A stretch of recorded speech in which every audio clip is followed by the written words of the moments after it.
record on. Hello. Ready for another 10 Hat Talks?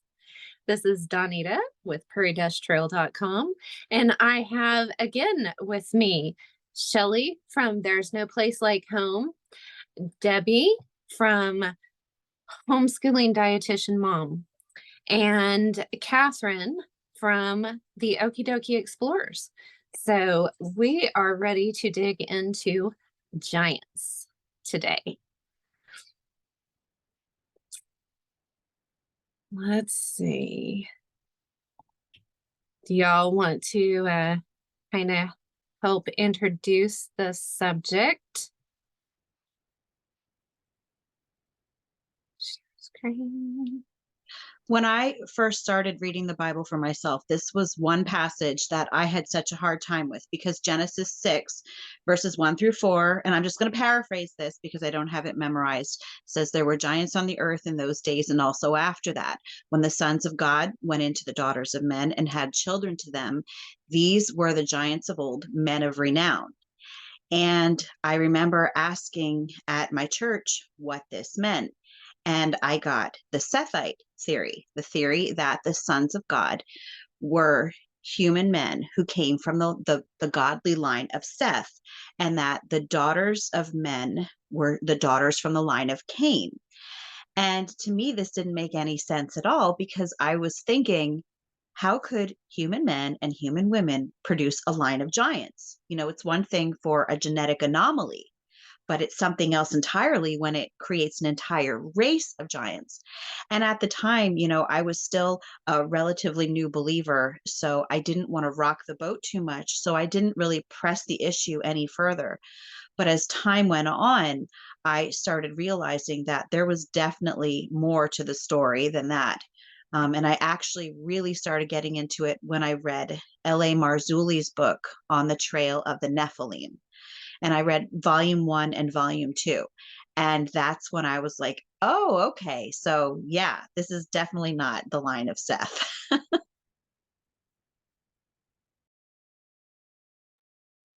You know, I'm pretty blessed, because when I have a long-term interest in creation and evolution and the subject. And when I was first looking into the subject, I read the Genesis record by Henry Morris, who is the founder of the modern creationist movement and the former president of ICR, Institute for Creation Research. And so I actually, right off the top, was able to learn about the angel theory. And I'll never forget, it was just such a wow, that is amazing. And he basically argued against the Sethite theory. So I'm very thankful that I got that early on. Yeah, the Sethite theory doesn't make a lot of sense to me either. There's just too much evidence for otherwise. Yeah. Yeah.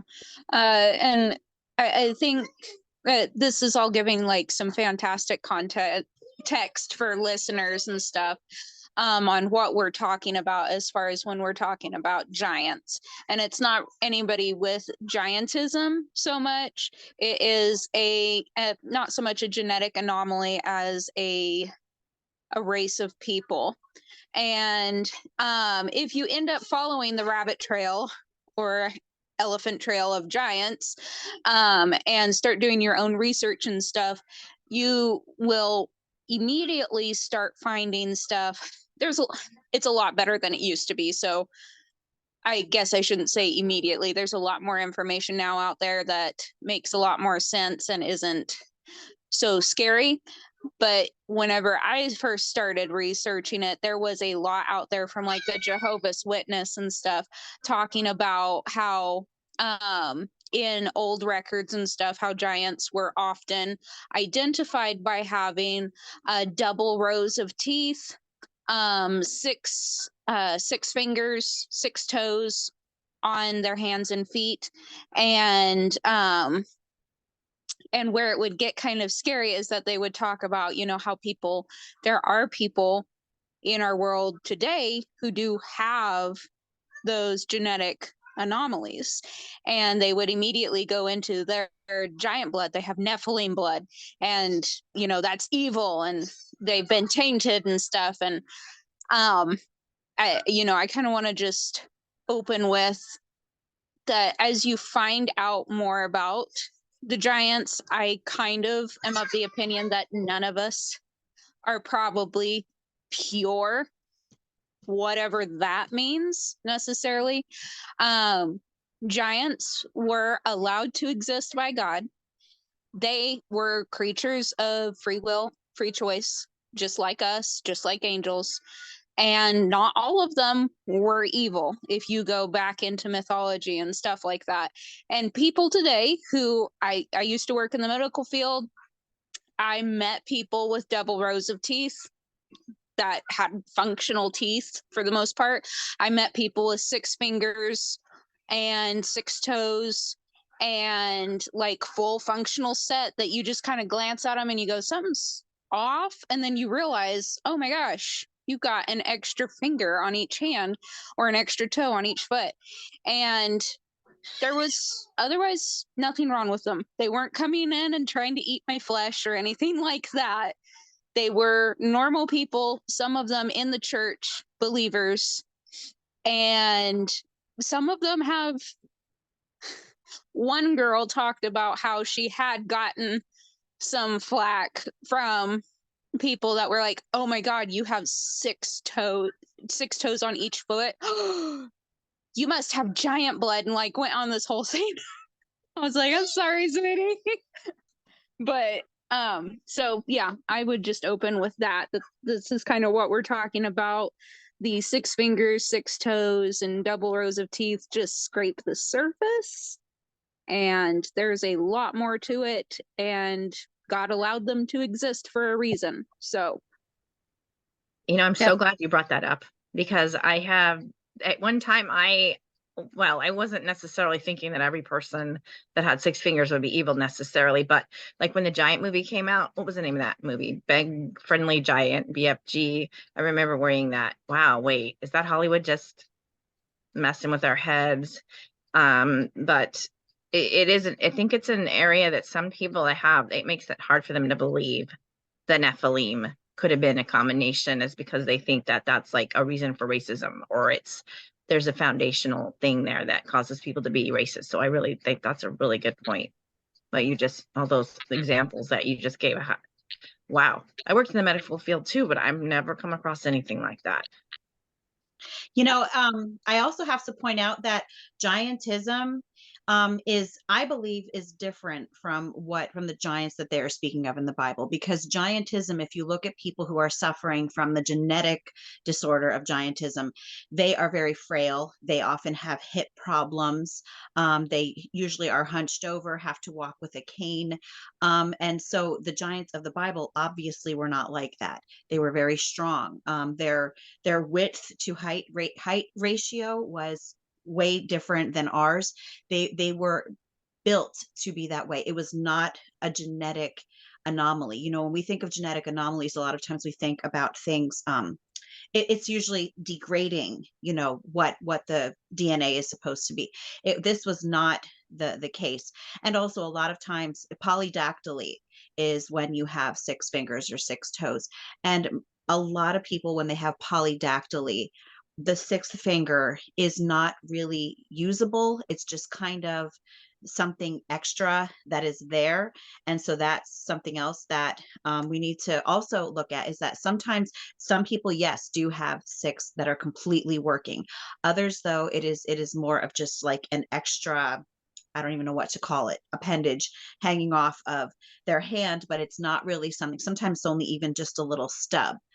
But another interesting tidbit from Native American history, which I'm sure that you all know, is that one way that tribes used to greet each other, when they would say how, they would hold up one hand, and it was because they were showing each other that they did not have 6 fingers. Because yes, there are many, many Native American legends of cannibalistic red-haired giants with double rows of teeth and 6 fingers and 6 toes. Yep. Well, I think at this point we'll kind of go back for those who might be coming on and don't have any background in this. We're starting with Genesis 6. And it came to pass when men began to multiply on the face of the earth, this is right after creation, the daughters were born to them, that the sons of God saw the daughters of men, that they were fair, and they took them wives of all which they chose. And the Lord said, my spirit shall not always strive with man, for that he also is flesh, yet his days shall be 120 years. There were giants in the earth in those days, and also after that, when the sons of God came down into the daughters of men, and they bare children unto them, the same became mighty men, which were of old men of renown. And God saw that the wickedness of man was great on the earth, and that every imagination of the thoughts in the hearts was evil continually. And it repented the Lord that he had made man on the earth, and it grieved him at his heart. So if we go back to the book of Enoch, first book of Enoch, there's 3 books of Enoch, and the first is, I actually believe, was written by Enoch himself from the Bible. The other 2, some people think the evil Enoch from Cain's line maybe wrote those, but they could have been written later by a Gnostic or something like that. So there's a couple of areas of thinking as far as that's concerned, but I do believe that the first book of Enoch, that Noah brought that on the ark with him. So according to that, they're talking about the sons of God, and it was understood to the Hebrews that was angels. It was heavenly beings, aliens, so to speak. And yeah, when you see sons of God mentioned any other time in the Bible, in Job, in Psalms, it is always a group of beings standing at the throne of God and having some say in what's going on. So they're obviously not human. right. And there were 200 that descended, and they descended in the days of Jared. So you have Adam, Seth, Enos, Canaan, not Canaan after the flood, but Canaan before the flood, Mahalalel, and I'm probably butchering these. I talk Oklahoma, not English, and Jared. And that's 460 years since creation to when Jared was born. And then after that, you had Enoch, Methuselah, who lived the longest. He lived to like 900 and some odd years old. And Lamech and Noah. And Noah had Shem, Ham, and Japheth. So it was 1600 years from creation to the flood. And so it was a good 1,000 years that these giants were on the earth. And we have the names from the first book of Enoch. We have the names of the leaders, the chiefs of 10 of the 200. So there's 20 leaders that are given name as far as these. And you'll notice most of these names end with L. And so many of the superhero movies, like Superman, and even before they were movies, comic books and stuff, people used to know this. This was common knowledge. So the writers of the Marvel comics and the DC comics, they knew this stuff, and that's what they based a lot of their information off of for those comics. And so you get that EL at the end of a lot of the names. Let's see. And then I wanted to go into a few definitions. Nephil, which is where Nephilim was coming from. It's the Hebrew word for fall. And they're considered giant sons of the fallen watchers, demigods. I put in here also Titans. This is what we would consider Titans. I do believe that the myths and legends that we're taught are just fables, are based in a reality. that there was something that they were basing those stories off of. And those stories all over the world come together. And we'll see that later as we get into our talks. The Titans are considered primordial deities and the first generation of gods and goddesses born from the earth and the sky. Kronos and Rhea are both Titans. And so if you know any of that lore, that'll make sense. And primordial in this sense doesn't mean, an evolutionary thing. It means existing at or from the beginning of time, primeval. And I've always found it really interesting. Titans born of Gaia and of the earth and the sky, and humans were created from the earth, and Watchers came from the sky. So it's not far-fetched. It's not far-fetched. Yes, that is exactly right, because the human women were made from the bone of Adam, who was made from the clay of the earth, the dust of the earth. And yeah, exactly. So right there in those stories, right there in those names, we're giving God's story, which is amazing. And the thing is that there are so many cultures around the world that have very similar stories. One of the major differences, though, is that the Genesis account, the Enochian account of the sons of God and the Nephilim is coming from the aspect of these were not good beings. They were evil beings. And the other cultures look at this time period as like a golden age. So that is really the difference between the Genesis account and those around the world. Around the world, they revered these deities and they looked at them as being, honorable and powerful. And yes, they were powerful, but they did not view it through the lens of what the Genesis account does, because really the Watchers were a large part of the reason that I think it's Dr. Michael Heiser. He used to say that a lot of times Christians believe that the fall was all about what Adam and Eve did in the garden. But that wasn't the whole story.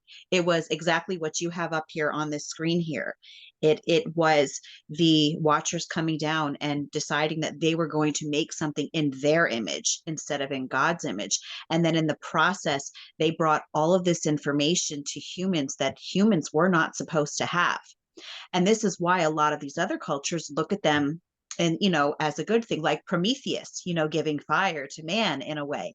And we as believers, when we're reading this, we understand that this was not the way that it was supposed to be. And there are very good reasons, because on the surface, a lot of these things look harmless, but they have really brought about so much destruction because we have that sin nature, because we have that pride. Yeah, and that understanding is not to absolve humanity of their sins at all, because I've seen some arguments on that. So no, I mean, Watchers absolutely, at the very least, sped up the process of our fall and the bringing about of the flood, sped it up by a lot. I mean, it seems like to me, whenever I've read the accounts, you don't really have dates, but Cain killed Abel all on his own. So there was no Watcher there influencing that. Cain was fully human. So it's one of those things that, humans absolutely screwed up and we're going to be doing things their way, one way or the other. But then you added another dice to the mix and just ramped up the numbers really fast with these Watchers. So humanity is sinful, and then another creature came in and decided to add to that. Things. And I know somebody's going to come in the comments and they're going to say something about Cain not being a child of Adam's. And do any of you believe that? No, it seems pretty clear in the Bible that Adam went into Eve and she bore him a son and they called him Cain. I don't see Yeah. any for me personally, I do not see any argument. Yeah, we're not there. We're not there on that one. Debbie? Okay. Yeah, so I was just gonna say, it's interesting because all of this is knowledge, right? So when the serpent told Eve that she would have the knowledge of good and evil, gnosis, Gnostic, it literally is not, like you just said, it wasn't just that they fell, they actually had access. They actually did have access to knowledge as a result of their choice. They opened themselves up. And even now, right, that's what people are really into, really idolize the idea of learning more and learning more. And if I just learn more, then I'll get more out of it. And that's what this makes me think of, is that they really did get more knowledge. And It wasn't a good thing. There's nothing necessarily wrong with knowledge and, gaining that. And I think eventually, even if we had not fallen, we would have been gaining a lot of this. We weren't going to be stupid.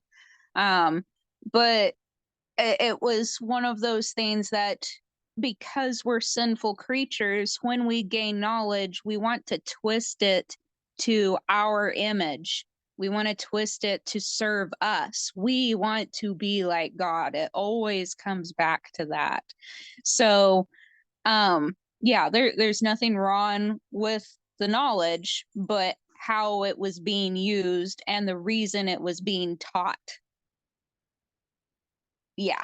So if it comes back down to, basically, if you give humans something nice, they're going to break it. And that is why we don't have nice things. That starts it very young, doesn't it? Well, I see a lot of teachers skipping over this part right here. And I think this part right here is very important. And we're putting this out, we're doing this in March, and March is National Women's Month or something like that. And I celebrate. I've been, the Lord's call, it kind of had me celebrating strong women since the beginning of this year, 2023. And I've really enjoyed doing some of the interviews and stuff that I've done. But I think we need to understand some of our temptations and downfalls as well. These women, they weren't raped, okay? There was a choice there. There may have been some deception and stuff going on. It's hard to say, but I think it's very unlikely that they were raped. These women who were led astray or went astray, whichever way it was, they shall become sirens. Now, sirens throughout history are a combination of two things. They're either part woman, part bird, or they're part woman, part fish.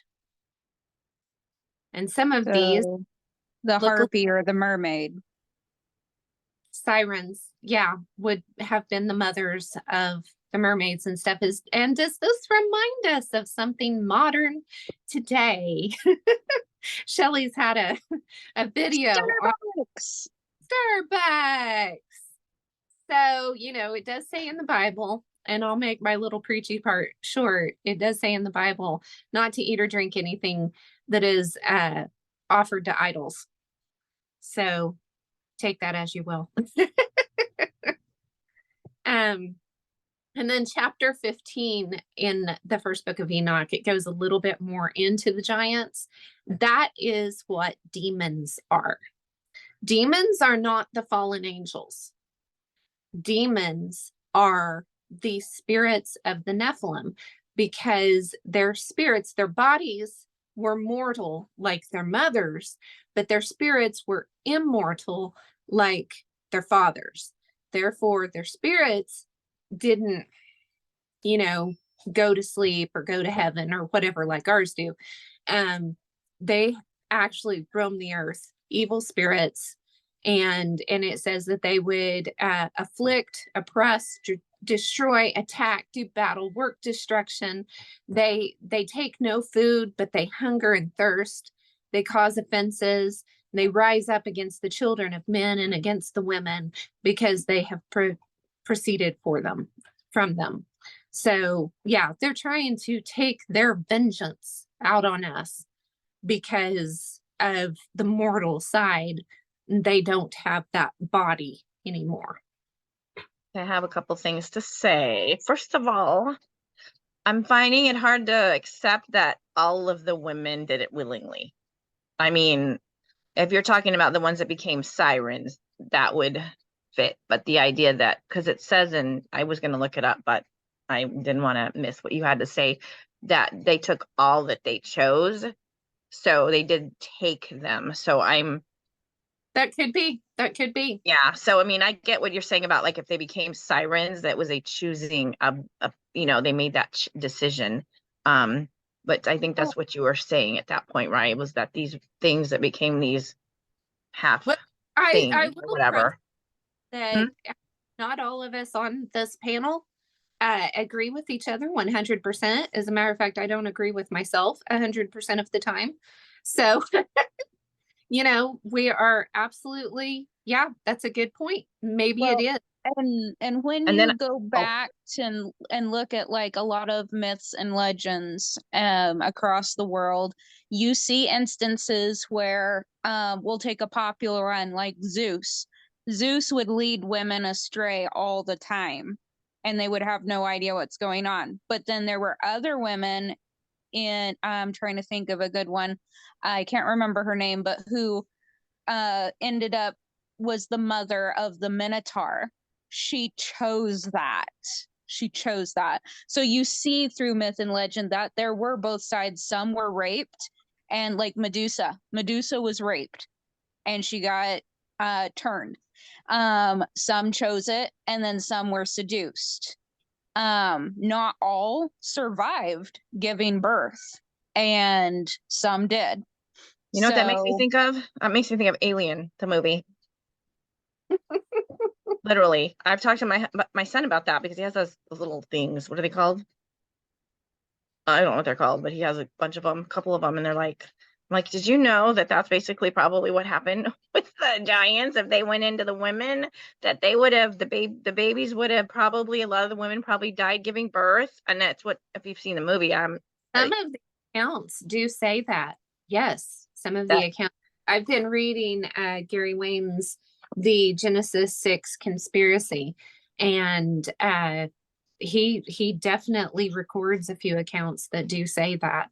So, and the other thing I wanted to point out is that this chapter 15 here really makes me think about, you were talking about demons, about what the Bible says when Jesus was talking to the demons in the Gadarene. Is that where he was? Gadarene demoniac. And they said they were legion, and they begged him to send them into the pigs.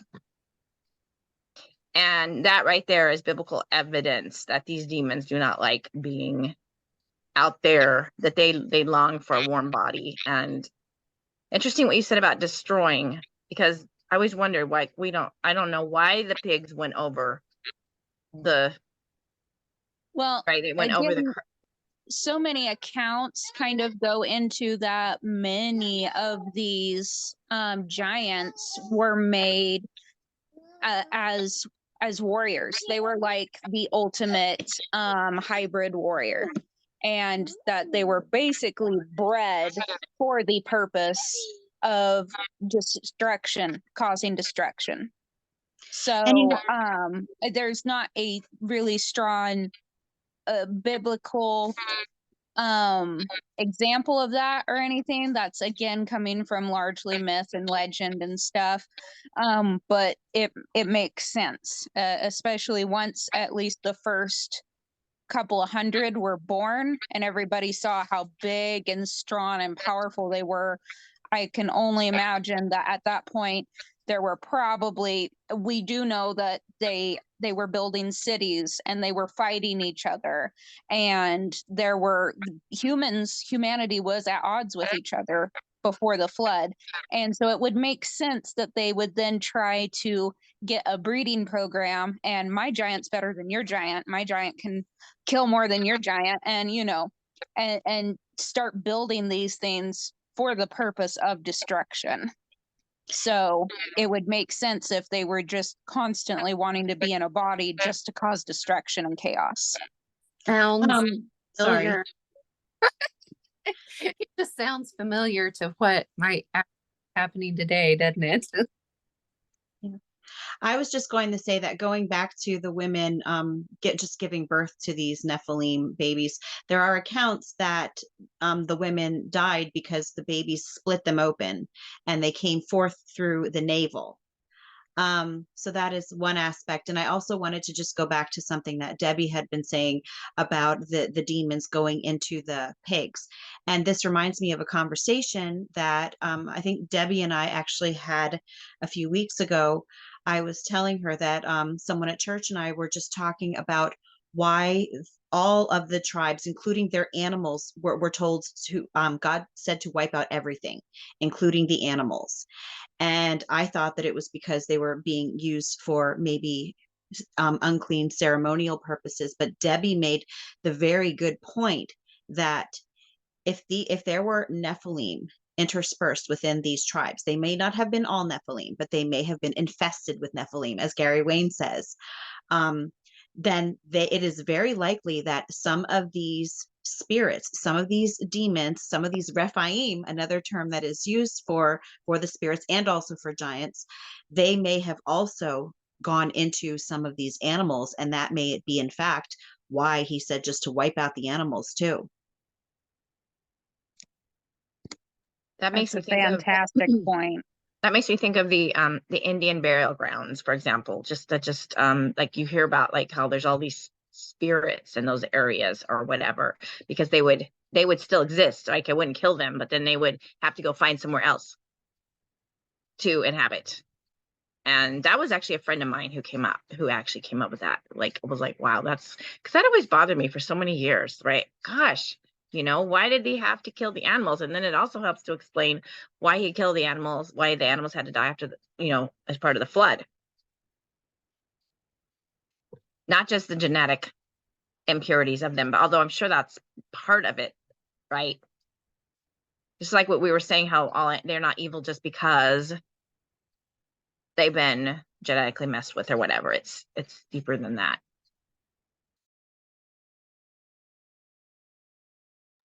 Yeah. And yeah, we've had so many discussions here the last couple of weeks in preparation for this. We are going to start doing these every 2 weeks, guys. So I know there's been a lot in the comments asking that we do these more often. And weekly, I don't think for the homeschool moms is a doable thing, but every other week we're going to try. But yeah, I've seen people comment about how terrible God is whenever he's, yeah, he went and killed every living thing or whatever. There's so much more to the story than what we understand. And you either are going to have faith that he did it for the right reasons and he did it for the better of us, or you're not. And we need to remember that there's nothing new under the sun.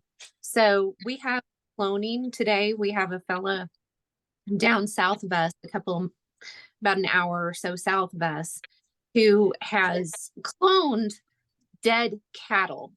Okay. And they've been several days dead, and he's been cloning them. And the chimera situation, I mean, there was a chimera institute that you used to be able to find online, and it's a whole business. Absolutely. Shelley? I actually forgot what I was going to say, so it's fine. I'll think of it later. The saddest thing is it's just getting to the point where everybody knows about it. It's shameless now. I mean, when I first heard from Chuck Missler that they were trying to clone people, that was still a conspiracy theory back then, and people were still acting like, well, we don't think that's really happening or that's ever happened. Now, one of my textbooks that I've used for tutoring has in it CRISPR. Yep. Yeah. The CRISPR It's technology. mainstream now. Chimera Institute. I mean, Yes. it's just getting bald And faced. they've been doing it for a long time. So, all this conspiracy stuff has been proven to be true. If there's a rumor, it came from rumor. Okay. So yeah, in Genesis 7, we've kind of had this discussion back and forth, and there's a little bit of a debate here, I'm going to say. And so you guys let us know in the comments which side of the debate you're on some of this. But it says in Genesis 7, all flesh died. All in whose nostrils was the breath of life of all that was in the dry land. It says in the dry land here died, and every living substance was destroyed. So, and then now we start coming into kind of the difference between the Nephilim and the Rephaites. The Nephilim were before the flood, but Genesis 6 said there were giants on the earth in those days and also after that. So we're wondering, if every living thing died, then why in all these other Bible verses do we have record of these giants after the flood? So Rephaim means, it's the term used after the flood, a people of greater than average height, stature, terrible ones, departed spirit, inhabitants of the underworld, semi-deified, demigod, deceased ancestor, shades. I thought that was very, very interesting. And let's see, First Samuel. Every time you say shades, it makes me think about some of the movies where the shades just grab people. Yes, Even yes. hell or whatever. I thought that too. I mean, thought about Aragon. Aragon had a shade that he had to fight in there. And yeah, and this one talks about the six fingers and the six toes. And this one talks about the human is putting it in with the Hittites and Amorites and the Canaanites. These are the people that were in the area of Sodom and Gomorrah. So if you are, and it wasn't Sodom and Gomorrah, cities of the plain, but Sodom and Gomorrah were large cities, so they were the ones named. But there were several cities in the plain, and the ruins are still there. Really dense ash with capsulated brimstone, sulfur. So it is still there. You can see it to this day. But these were the people that were living there. So it wasn't just what was happening at the time. And what they were doing was terrible enough, but this was what was there. Let's see. And then I wanted to bring up the Olympians. We talked about Zeus already, and the Medusa and some of the different ones. These pantheons. We also have Egyptian deities, Mesopotamian deities. Wikipedia actually has, for as long as it'll last, until they decide that they want to erase that and say it never existed as well. There are lists of all these. We've got Australia, China, German, the Norse and Viking, the Incas, the Aztecs, the Greeks, the Hindus, the Mesopotamian deities, the Egyptian deities. And here we go: Slavic, Celtic, Germanic, Finnish, Greek, Baltic. These are all the gods of thunder. So at the Tower of Babel, remember, all of the people were dispersed and they had different languages.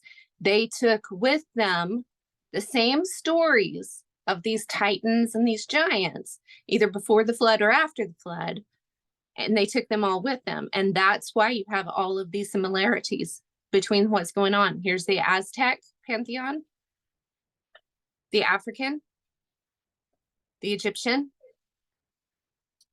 Mesopotamian, Persian, Russian, Tangier, Mongolian, Greek, family tree, And here they have the primordial deities, the Titans, the Olympians.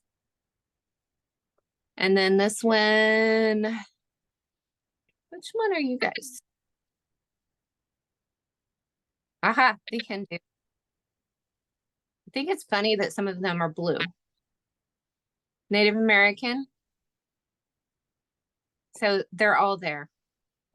I just found out today. Well, first of all, I know that the common consensus is that the Nephilim are the giants. They are the offspring of the sons of God and the daughters of men. There are still, though, people who believe that the Nephilim is referring to the sons of God.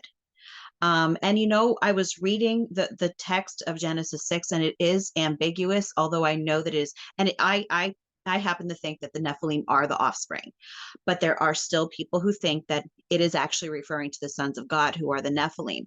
And interestingly, what I found today while reading the book Demons by Dr. Michael Heiser is that the Sumerian Anunnaki, they were referred to as both the sons of God and the offspring, and also the Mesopotamian Apkallu, they were also this. It was a name for the sons of God, but then they also called the offspring also the Apkallu. So I thought that that was interesting that there are at least two other cultures in which the name that was used was actually used for both, for those who were like the Apkallu who were considered pure, and then there were the demigods also. So that was just something. And I remember what I wanted to say is that I think that it is so important, going back to when we were talking about why God told them to wipe out the entire tribe, including the animals and just everything. And we talked about the possibility of them having these demonic spirits inside of these animals. And I think that it is so important for believers to understand this whole aspect of it, because if they are trying to talk to someone who might be an unbeliever, and they can't fully reconcile, if they believe that these are all just humans, I think that it is much harder to explain to an unbeliever why God would command such a thing. And that is why so many people have a view of God as just being this violent, unjust God, because they are looking at him as just wiping out entire nations, and they don't understand why. And I think it's so important that people in the church have this knowledge, because if you don't, it's foundational. It is absolutely foundational, and it changes everything about the way that you look at scriptures. And I just want to make a quick comment about that, because actually, I don't know if you've ever heard of Temple Grandin, but she's a famous person who has autism. Person. Don't even get me going in that direction. And she has discussed animals in the natural world who will kill other animals just for fun. And she looks at everything from naturalistic. Like, she doesn't see the spiritual side of it. But when she said that, I started thinking, in fact, that may even be how I got into discussion with my friend, is I believe those animals are either they have some disease, or that they very likely could be demon possessed. It kind of makes sense, doesn't it, that if an animal is possessed, they would only want to do evil. But yes, Temple Grandin specifically, a lot of people have heard of her. She's the most famous person with autism there is, pretty much. And she had a movie. There was a movie about her, and she was born in the 50s or 40s, and yeah. Yeah, she's known in the ranching circles. Her study of agriculture is amazing. Yeah, she if people would follow her ideas, our meat would be a lot better. But yeah, it's very true. Okay, so in the New Testament, it's also mentioned, and I'm sure I didn't get all of the scriptures, but 2 Peter 2:5, and spared not the world. It's talking about God, spared not the world, but saved Noah and the 8 persons, a preacher of righteousness, bringing in the flood upon the world of the ungodly. And then Luke, and they did eat and drink, and they married wives, and they were given in marriage until the day that Noah entered into the ark, and the flood came and destroyed them all. So you know, they were just doing their thing just like we are today. And again, there's nothing new under the sun. So everything that we have today, they had before the flood. Everything. And there's evidence that there were submarines and helicopters and the whole kit and caboodle. So they had all of that before the flood. Second Samuel. Huh? Yeah, we kind of, I don't know if you were coming back to it, but glossed over how there were giants after the flood. If, you know, the flood was basically to wipe them out and all of the evil, then how on earth did we end up coming back and having them again? And That I know there's so many theories out there. that is the discussion. That is where we get into the discussion, and everybody's got an idea. So I'm going to let all of you yours, and then I will give mine. So Shelley first. Well, the first thing that I had been thinking of was I mentioned that I've been reading the book Demons, and in that book, I just learned that Rephaim doesn't just mean giants, and you put the definition of what Rephaim is as well, and it means shades, it means evil spirits, it means inhabitants of the underworld. So right after I read that, I was listening to the Blurry Creatures podcast, and it was one of the episodes with Timothy Alberino, and he was mentioning the account of the giant of Kandahar that came out of the cave, and he mentioned that these giants are cave dwellers, and that they live in the underground, and he just stated that they have been driven there by man. And I started to think, the underground, and then Rephaim means inhabitants of the underworld. And the giants they are not called Rephaim until after the flood. Before the flood, they are called Nephilim. After the flood, they are called Rephaim. So one thing that started coming through my mind was underworld, underground. You know, the people of that time, they were very literal people, and I believe also that Sheol is a physical underground place. So to me, I was thinking to myself, is it possible that the name Rephaim, at least one aspect of it, because I think that there are many different things that can be considered Rephaim, that all stem from the spirits of the dead Nephilim. But I thought, is that one aspect? Is that one way that some of them, at least some of them, could have survived? And I actually likened them, I think it was today, maybe, to cockroaches. You know, just, you know how cockroaches will survive anything and no matter what you put them through, and they will find any way to hang on. And that's really what I was thinking about. Just thinking about the possibility of the underground. We brought up the possibility of them living in the oceans, and there are many like deities that are considered fish gods, like Dagon, Oannes, Poseidon. And then there's the aspect of the descendants of Ham's wife, that Ham's wife may have possibly brought that DNA onto the ark with her. We have your theory, which I will not expand on because I'm going to let you give you the glory for that one. But yeah, and then, you know, just the whole idea of them being called evil spirits. And you can just imagine, you know, I think Debbie also said this the other day. She reminded me that Nephilim bodies may die, but their spirits do not. So if all of these Nephilim died during the flood, their spirits were still there. And this may account for the shades, the spirits, the evil spirits, and all of that. So I think this is a really interesting topic.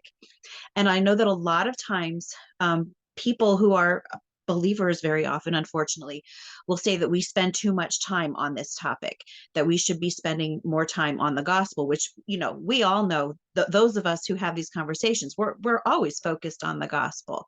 But I think that the reason that we focus so much on this is because it has been so obscured from us. If this had not been hidden from us, you know, I don't think that we would need to spend so much time on it. So that's just my, you know, my theory.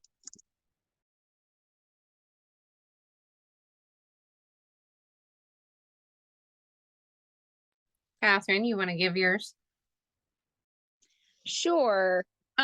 So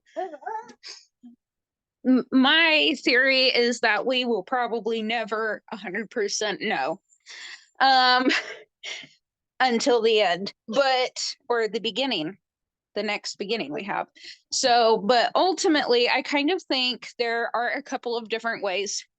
So, being the mythology nerd that I am, and having consumed just world mythology stories all over the place, I've seen a common theme that there are different I'm trying to think what to call them. The Greeks, were most familiar with the Greeks, how they laid out. They had the primordial gods, and then they had the Titans, and then they had my brain just went blank. They had like three different blocks of gods, and kind of ending with like the Olympians. And each block was a little bit weaker, but in some world-shattering catastrophe, would overcome the other older block of gods. And you see that theme through mythology a lot, where there were some before some sort of worldwide cataclysmic thing happened, and then others would either spring out of their body, or they would one of them would have survived somehow, or somebody created one again, or one way or the other. There was some remnant that got left over, and was able to come back. Or what you would also see is that since they were some sort of divine angelic being, there would be more beings that would be like, well, I bet I could do it better. So my most pervasive theory is that a lot of them popped back up because after the flood and after the Tower of Babel, you had some who looked down, and I think God broke up the nations and gave dominion over each of the nations to some different like angels, basically. And I think some of them looked down and went, you know what, I bet I could do it better, and tinkered and played around and got right up to the line of, I'm not a watcher. We know what happened to them. I'm not a watcher, but I bet I could be a little sneakier and a little better at it. You also see with Nimrod, it's very interesting how Nimrod is described in the Bible, in that he became a great man. And you see through the Bible how the mighty ones, they weren't always called giants, they were mighty men, and he became a mighty man.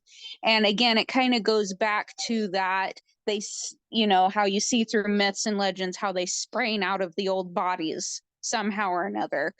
They were the result of blood or semen or whatever gross thing you can come up with. And I think we find billions of dead things all over this planet, buried in mud. Some of them still have red and white blood cells in the bone marrow. And if we can clone now dead cows, what would be to say that somebody with more functioning brain power right after the flood, when things weren't as damaged, wouldn't be able to go dig up some bodies and start recreating the whole process? Because again, humanity always wants to have the bigger dog, the bigger stick. My giant is bigger than your giant. So I kind of think it is a twofold thing. I think some of it, just going off of myths and legends, you see where there were some other angelic beings later that went, I bet I could do better. And then I think humanity tried to rebuild the old days. So that would summarize it up. I took a long time to just summarize that up.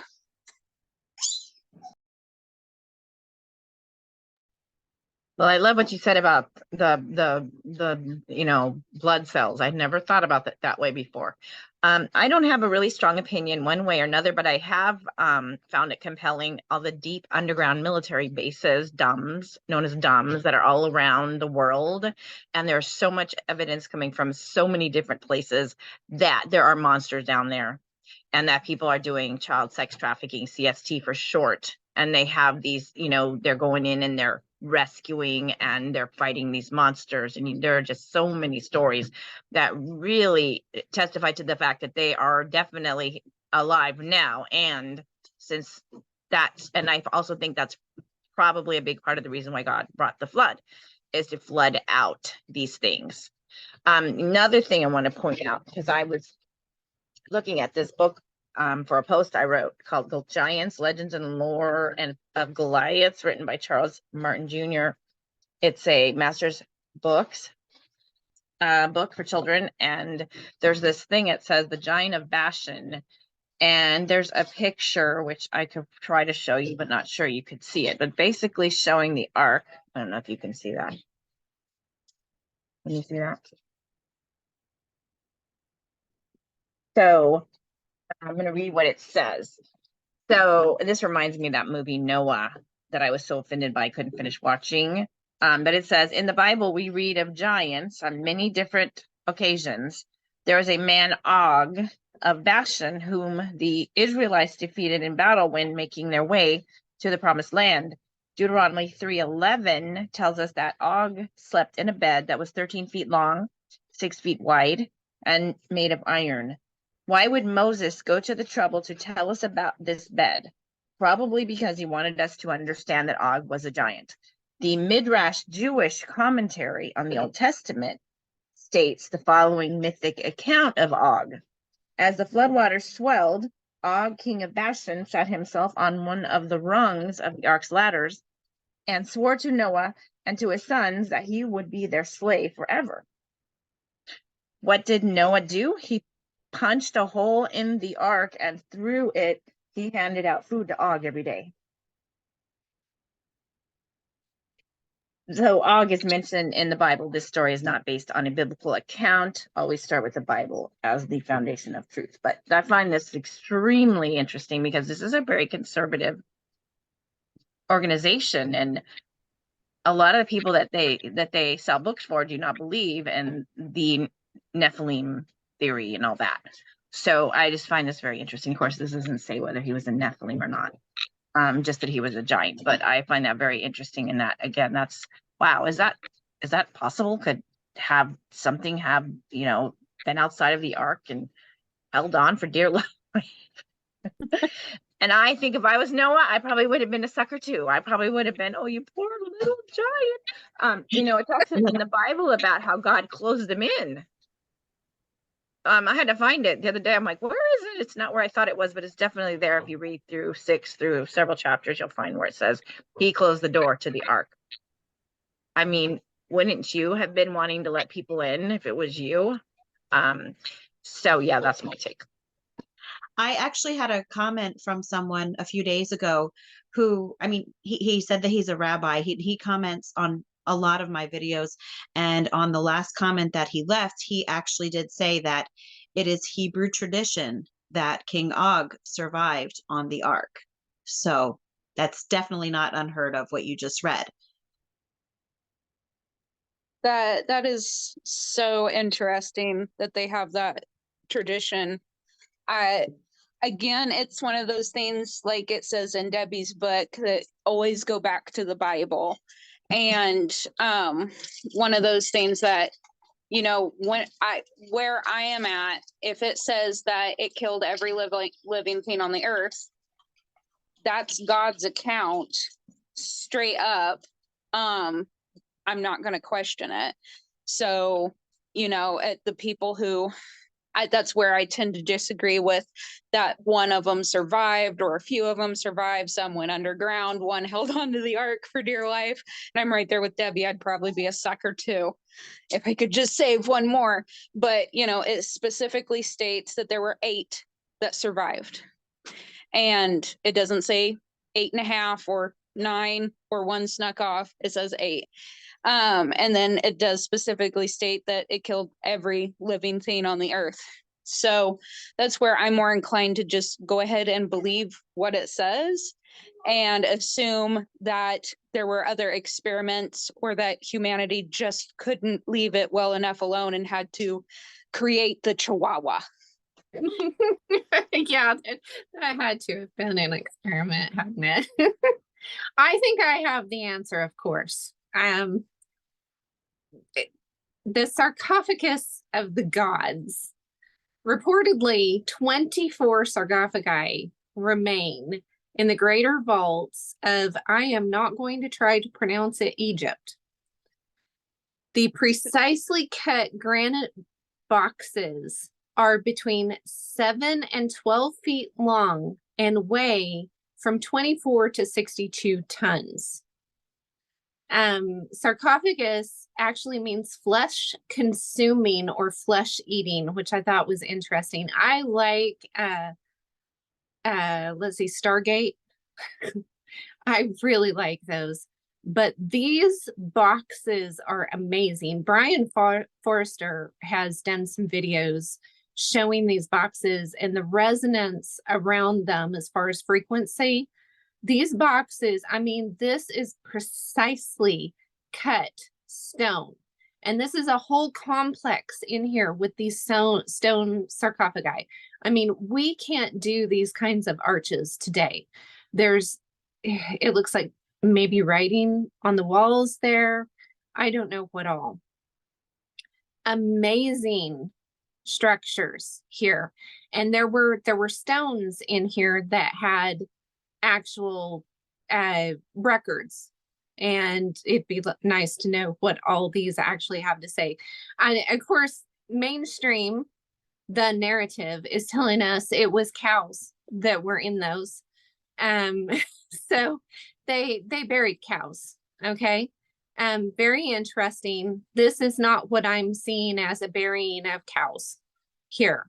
I see this as a preparing of a Nephilim. To me, it's bigger than these, and it's got a cow's head or something, a creature's head to it. To me, that looks like a creature. And this one's got maybe the head of a lion or something, the dog-headed one, the Horus. Okay. This is basically what the complex looks like. It was guarded by a whole bunch of sphinxes. This is like a diagram of how it is. So it goes down underneath. The sphinxes, to me, look like they have the faces of children. Okay? And it looks to me like everyone is not exactly the same. If you look down this line, they have different faces. They're unique. I think this means something. So, did they bury their children in these sarcophagi in order to be reconstituted in some way, shape, or form after the fact? And maybe Ham's wife or Japheth's wife or both knew what to do. Maybe it was a time capsule that was set to, you know, something to happen at a certain time and wake these up and let these out. I don't know. But this would make sense if these bodies were preserved for the Nephilim to inhabit and would make them shades. So this is my theory right here. So again, Black Adam just keeps coming up. I mean, I probably would have never rented that movie, but my husband and my son wanted to watch it, so they came home, and I keep seeing these semblances, like what you just said, because in the movie, that's what they do at the end. They bring him back. That's And then exactly. they even use the pyramid thing. Okay. They all are there going And with they the were pyramid to bring him up. Like, yeah. And but they saw him as good. And, yeah, yeah. Anyway, They yeah. hide in the world. So there's tons and tons of tunnels and underground cities. And that is what we are going to talk about in the next 10 Hat Talk. So we've had a good hour here. And I think we've had a really good talk. Anybody have any closing thoughts before? Well, I was just going to say at the beginning, which is what I started to say, not only did he come to, because I keep mentioning that, but when he went underground, he was forced underground at the beginning. Like, he was underground waiting. This was before, because the suspended animation was after he had already come back and he was out for a while. But at the beginning of the movie, it was Egypt, and they put him underground. And so there was that too, what you just said. And I know that's a movie, so leave in the comments. Made it to the end. Leave in the comments all of the movies that you can think of that have something like that, because I'm interested. Steve Quayle, in his book Unearthing the Cloud Eater, he also talked about that there are Native American legends of giants in stasis. And I don't know if you remember, it was in the news. Well, obviously not the mainstream news, but the non-mainstream news. It showed what looked like a giant in stasis that was uncovered in the Middle East, and there was speculation that it could possibly be Nimrod. So I don't know, but the idea of giants in stasis, and it's not even just Native American cultures. I'm sure that people in my comments have been leaving me stories from where they are. A lot of them are European and have heard stories of giants in stasis. So that is definitely a possibility. And I think just one more thing is that we were talking earlier about just what constitutes a living thing when it comes to God. Would the Nephilim even be considered living things? Because if you think about it, their bodies died, but they became demons. So they actually did not perish in the flood because they lived on then as demons. So I think that is just the difference, is because these Nephilim, they were not given the breath of life by God. They were, an abomination. So that's just, you have to just ask where do we go with this? Where do we go? Definitely. And yeah, as a matter of fact, there's nothing new under the sun, like I said before, and we're seeing things happen in this day and age that can be frightening, can be upsetting, and you can be wondering, what am I going to do? What are me and my family going to do? And we did just start publishing a magazine to help people start living more sustainably. So I definitely, invite all of our people watching to definitely subscribe, because we're doing this again and we're going to go deeper, definitely deeper. And if you're interested in learning how to live more sustainably and how to get more prepared as a family, then consider the magazine, because that is specifically what we're trying to help people do with that. So, Catherine, you want to close us out with the last word? Yeah, definitely make sure that you show up for the next one, because it only gets more interesting from here.